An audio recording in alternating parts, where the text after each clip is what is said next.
15 বছর ধরে গলায় থাইরয়েড ছিল। হ্যাঁ, আপনি বলুন এর ফলে আপনার লাইফে কি কি প্রবলেম হতো বলুন। দুটো গলা দিকে যন্ত্রণা হতো, হাতে পায়ে ঝিনঝিনি আসতো, খেতে ইচ্ছে যেত না, ভাত খেতে গেলে বমি ভাব ভালো লাগতো, আর কিছু খেতে ভালো লাগতো না, শুয়ে শুয়ে মন থাকতো খালি। আপনি একটা টাইমে পাড়ার প্রতিবেশীর মারফতে প্রার্থনার কথা জানতে পারেন। হ্যাঁ। প্রার্থনায় আসেন। হ্যাঁ। প্রার্থনায় এসে আপনি ঈশ্বরের দাস দ্বারা ওয়ার্ডকে রিসিভ করতে থাকেন। হ্যাঁ। আর এইভাবে ঈশ্বরের বাক্যতে বিশ্বাসে জুড়ে থাকেন। হ্যাঁ। প্রার্থনাতে জুড়ে থাকেন। হ্যাঁ।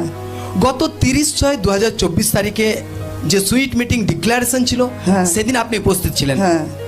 সুইট যখন লোকরা গ্রহণ করছে, রোগের উপর বহুত পাওয়ারফুল অথরিটিকে দেখতে পাচ্ছে নিজের জীবনে। সে রোগ আপনার জীবনে অতীত হবে যখন লোকরা সুইটকে গ্রহণ করছে। ঘোষণা হচ্ছিল, আর তারপর ঘোষণা রিসিভ করার পর আপনার লাইফে কি চেঞ্জিং আছে?